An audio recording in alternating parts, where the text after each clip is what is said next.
Anchor installations for manufactured homes need not be a complicated procedure. However, there are certain steps that an installer must follow in order to ensure that the homeowner has adequate windstorm protection. The model installation standards now spell out the minimum requirements for setting all new HUD code homes. Our testing has shown us that anchors must be used properly to provide the holding power required by HUD, state, and local agencies. Currently, there are many different anchors certified for use in anchoring homes. Ground anchors range in size from 30 inches to 60 inches long, with single and double helixes.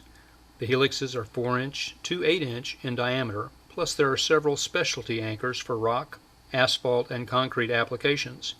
Before you start any home installation, be sure you check with local officials for the requirements in your area. Anchors derive their holding power from the ground they are installed in. This is referred to as the cone of influence. The cone starts at the helix and expands out and up at approximately a 45-degree angle. The cone for a 30-inch anchor contains 19.85 cubic feet or 2,400 pounds of soil at 122 pounds per cubic foot. Obviously, for the shorter anchor to reach the 4,725 pounds of holding power required, it must be installed in hard-packed Class II soils. The 48-inch anchor has a cone of 80 cubic feet with a potential of 9,800 pounds of holding power. However, in loose soil conditions, the anchor can still lose its grip as the soil breaks away much easier.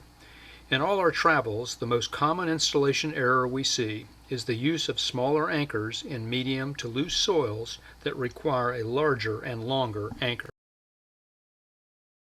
The soil test probe is used to determine the soil conditions below the surface near the anchor's helix.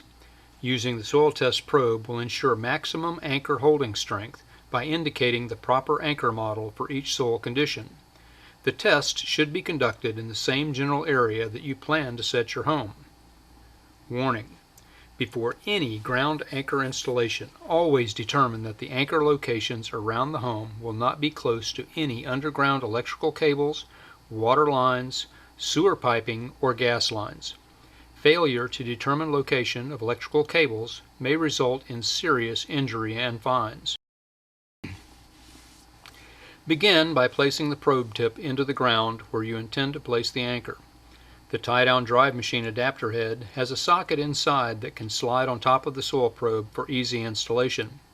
A 15/16 inch or 24 millimeter hex socket with a ratchet or breaker bar can also be used to rotate the probe in a clockwise direction. Drive the soil probe into the ground to the desired depth for the anchor.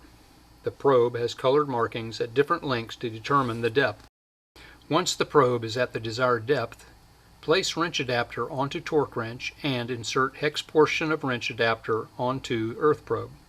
Support the probe shaft with one hand while rotating probe with the wrench. Read the torque wrench while rotating the probe clockwise. The torque value is the highest number achieved before the probe spins freely. Using the soil classification chart from the model installation standard, cross-reference probe readings by matching color codes printed on tie-down's torque wrench. After finding the values of the torque wrench, use the soil classification chart to determine the soil class and proper anchor to be installed. A reading above 550 inch-pounds is described as Class II soils. A 30-inch anchor with twin 4-inch helixes and a 12-inch stabilizer plate are the most common combination for this installation. Class III soils have a reading of 351 to 550 inch-pounds. A 36-inch anchor with 12-inch plate is the most common for these soils. A reading of 276 to 350 inch-pounds is classified as 4A soil, and a variety of 36-inch and 48-inch anchors and plates are used in these soils. Class 4B soils have a soil reading of 175 to 275 inch-pounds. This requires the use of a 60-inch anchor with minimum of a 7-inch helix and a 17.5-inch stabilizer plate.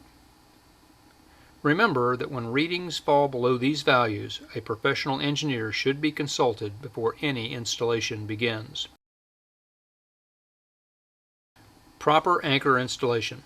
There are two common methods of anchorage based on the wind zone location. Vertical or uplift anchorage is used in wind zones 2 and 3 with strap from the anchor attaching straight up the wall of the home for maximum strength. The second being lateral or frame tie method, used in most Zone 1 setups.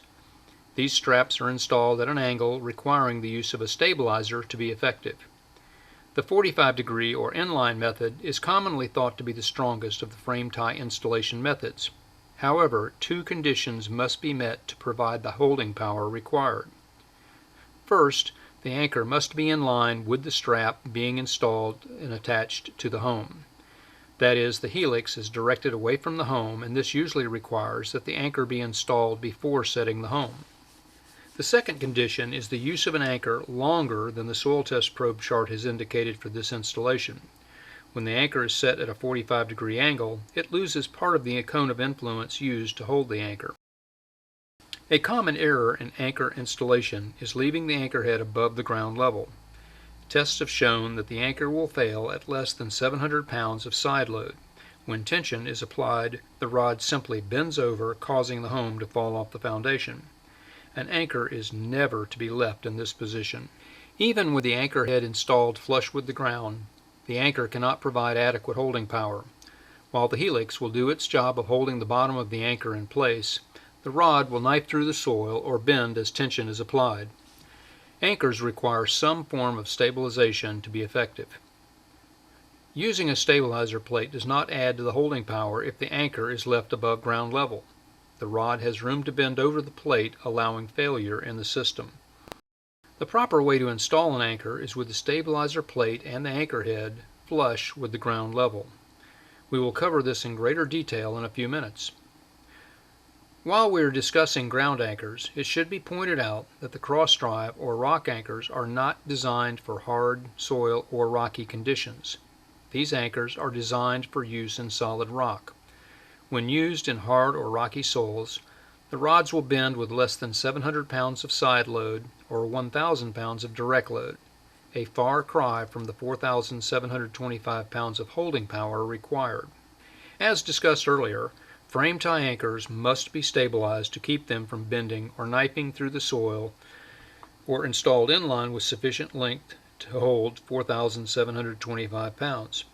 The most common anchor stabilizer is the 12-inch steel stabilizer drive plate, but several other steel and plastic versions are also approved. A concrete collar measuring 12 by 12 by 18 can also be used to stabilize the anchor. The proper installation of an anchor starts with the setting of the anchor at a slight back angle from the home. The anchor is installed leaving 16 to 18 inches of the anchor exposed. The stabilizer plate is installed straight up and down, slightly in front of the anchor. The anchor is now installed the remainder of the way into the ground. Using the slotted bolts and strap, pre-tension the anchor until the anchor rod is flush with the stabilizer plate. Use only strapping that meets the ASTM specifications for stretch and breaking strength, approved for manufacturer home installations. When using a frame tie, the hook or buckle must start on the upper inside corner of the I-beam. The strap is then brought around the frame and over the strap on top of the I-beam and down to the anchor. The strap should always come from the top of the frame to reduce flexing of the I-beam. To attach the strap to the anchor, pull the strap past the anchor head 12 to 15 inches and cut with snips. Insert the strap into the slot of the bolt until flush with the opposite side of the bolt.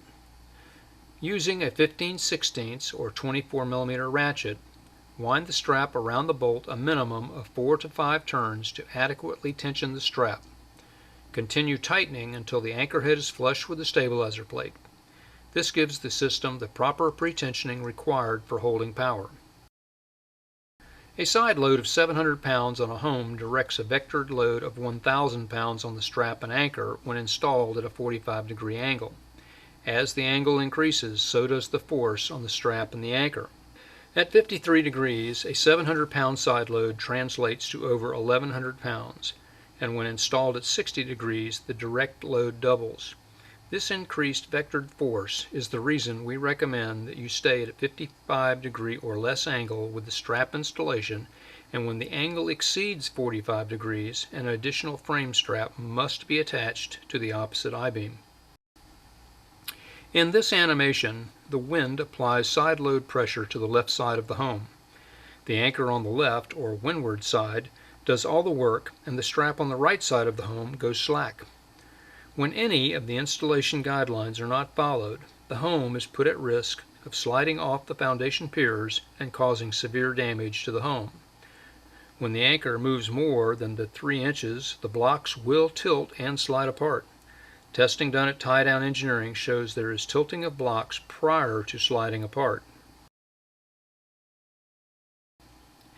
Now we are ready for proper anchor installation. Using your torque reading for the soil, determine the proper anchor for your install. Drive the anchor 2/3 of the way into the ground at a slight back angle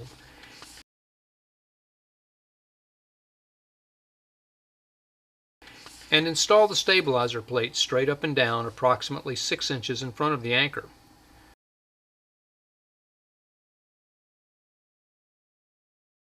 Finish installing the anchor into the ground.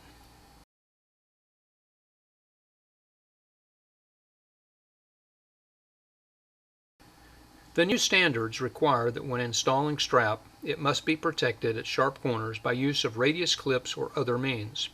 You can use tie-down strap protector, or some installers cut a piece of strap and bend around the beam to protect the strap.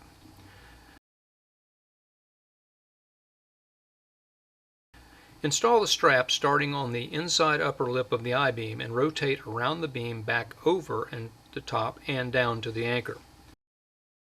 Cut the strap 12 to 15 inches past the head of the anchor. Insert the strap in the bolt until flush, and strap must not be more than 1/4 inch through the bolt. Using a 15/16 or 24 mm socket, wind the strap around the bolt 4 to 5 turns to adequately tension the strap. A speed wrench can be used to hold the bolt in place and make this step much easier. Adjust plate depth so that the anchor head is snug over the top lip of the stabilizer plate. Continue tightening until the anchor head is flush with and pre-tensioned against the stabilizer plate.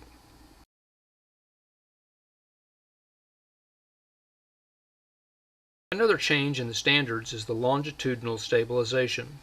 All homes must now have some form of longitudinal anchorage. The most common form is a bracket and tie strap. Attach the bracket to the bottom of the I-beam with the plates bolt to the upper plate over the I-beam. The strap would be installed with one of the corner bolts coming out of the back towards the end of the home,